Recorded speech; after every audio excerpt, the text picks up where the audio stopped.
Oh, this wall opens? Yeah, the wall opens up so we can move. We rent the facility for weddings and different things. Okay.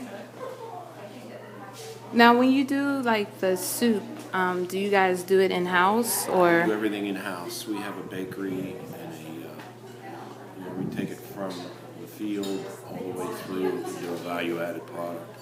Oh, so we grow the fruit and the berries, and we started in the raspberry business. Mm-hmm. Okay, cool. So is that what you bring to the farmer's market? Berries only, or you have to? We take the wine to. Right now, we're doing 4 markets with wine. We do Market Square with the wine. We do the Ligonier market, Ligonier on Saturdays. We did the Forest Hills market on Fridays with wine. And Upper St. Clair with wine.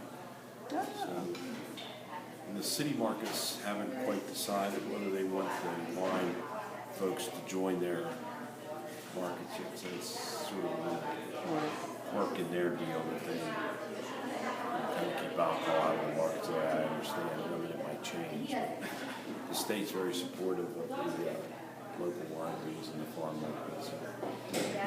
I mean, that's what we've noticed, like, since we've started this venture a year ago, is that people don't know about our local wineries. Yeah. And there's like 180 of them.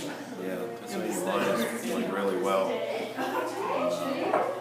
And if you go into the liquor store, you can't find it. But they want to allow you to make it. It's not great enough, so a lot of the local wineries don't seem to. But anyway. Come on. The tankard first, and then we'll come back to the bottle about anything. Say hi, Josh. Hi, Josh. The fields there. You can see the row covers up in the. So we use a remake cover to try to protect some of the crops that are real sensitive to these very cold days that we've been having. In some ways it's good because it kills off a lot of the insects and things that hurt the crop, and then in other ways we do get some winter kill from the when you get below 5 degrees or so, you start to notice the dieback on the canes. And all your grapes, I mean, all your wine is made from grapes that you grow. Not all of it, no. Our volume is too great now to grow it all.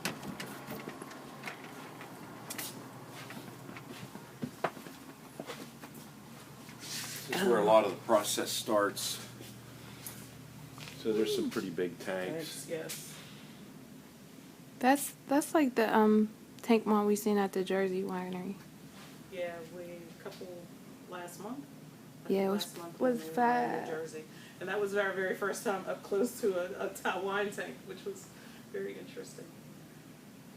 So I guess I've been thinking about the barrels, in the days with the. I mean, a lot of folks still use barrels, and we're doing a lot of it in stainless now.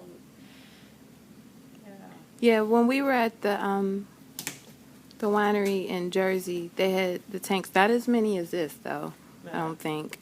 And then they, and then they had the barrels, which were all wood, different woods, like the oaks and. Yeah. Go through the production. Oh wow! Ooh.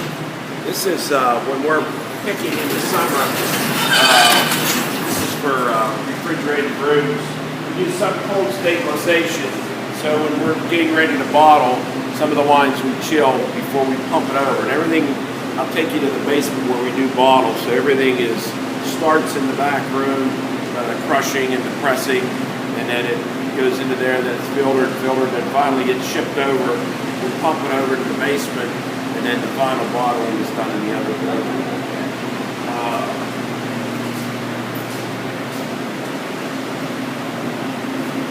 And then when we're sorting fruit, there's a conveyor that'll come down the center of this room when we're doing the harvest, and then it comes into this sort.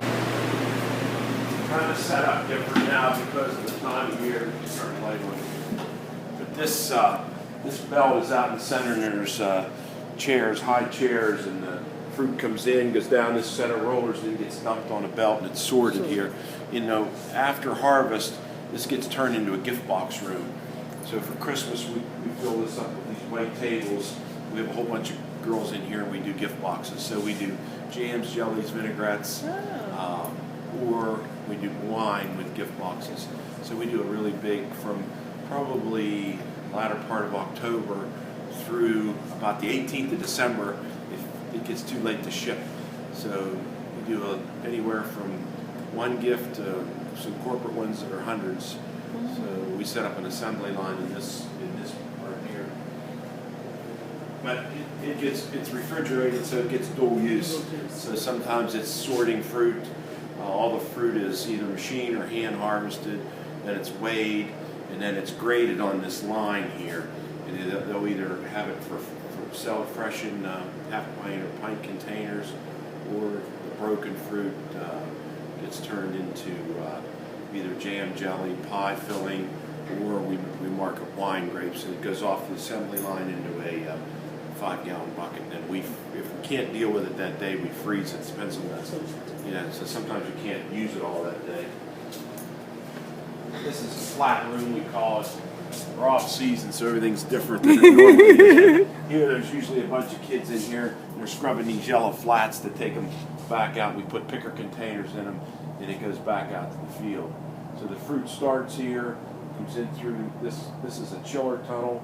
Comes in, gets chilled, goes into that holding room, and then comes into here sorted, and then it goes back in for the final part of the production. So has a lot of your picking in this become mechanical, or do you still have a lot of? We have a machine. We have a machine that hand harvests that physically ticks it off the vine, or we hand harvest. So we can still do both. A lot of our fresh for the markets we still hand pick. The machine makes us able to grow more and do more. The new growing techniques that we're using are raised tunnels, plastic, sort of like hoop greenhouses, big, long, couple 100-foot long. So we're getting more fruit out of a smaller area. This room is for pie filling. They're filtering for vinaigrette. That's what's in here. They're just filtered this. We have a machine that filters it, so they're going to make vinaigrette Monday. Some of it we steam kettles with small or large presses. Now, all the things that you make here are sold in your farm market store? The little store. Were you in the other store? Not the Well, winery? we came strictly into the winery. I just seen the sign. Yeah, I'll show you the other store. It's over here. This room we do. We hand roll the filling. Everything is done by hand. I mean, not the filling, but the pie crust, the dough. Filling is made here. Pressing. It's labor-intensive stuff. This all works behind our this door. Oh, okay. All the pie boxes there. So we're trying. How are you? Good. Hi, Emily. In here, in the beginning, the state won't let you sell wine in the same store that you sell just Pennsylvania. Really? But you sell baked goods or jams or jellies or other products. So we had to build a standalone building. So they won't let you join two things together. So if you have an established store, they have regulations on how you can sell it. So we had to build a standalone building just for the alcohol. Oh, wow. Kind of a different thing. Yeah, it is. Only in Pennsylvania. Only in Pennsylvania. But that may be changing, it sounds like.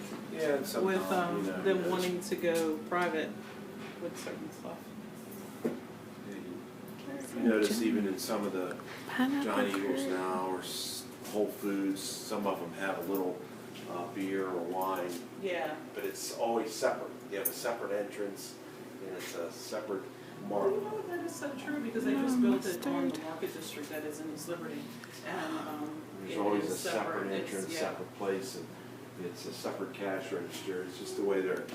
Even if we build we have a winery store in a standalone in Donegal and you have one in Murray, but they had to be all separate stores from just dishwashing. So all the stuff that we do during the week, not as many work on the week on Saturday and Sunday out in the crew doing soup. This is a baking area here.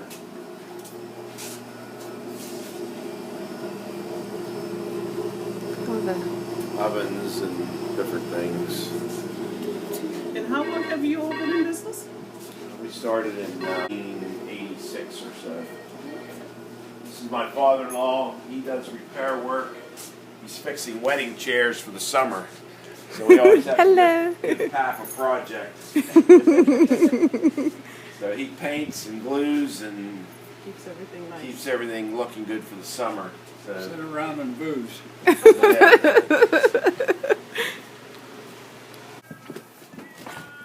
This little building over here is an outside cafe. So we serve ice creams. This is the back of it. But in the summer you can get it from when you go out of the winery. But it's a little ice cream store. And desserts and they come in ice cream and cheesecakes and by the slice there. Pie, nice, smoothies, different things. Final stage of the fruit is done, and it's pumped over here to the basement. And we'll go down there and show you. These are more tanks. We do bottling. Some of the smaller, these are all getting ready to be bottled. So we do smaller test batches of certain grapes, and like I don't know if you noticed, we have a little pear wine now, and so we'll do a short run of some things that we're just messing and playing with. Yeah, I tried the pear one. It's good. It's really cool. And then we keep inventory down here, but this is the last stage before it goes into the bottle. It's a process.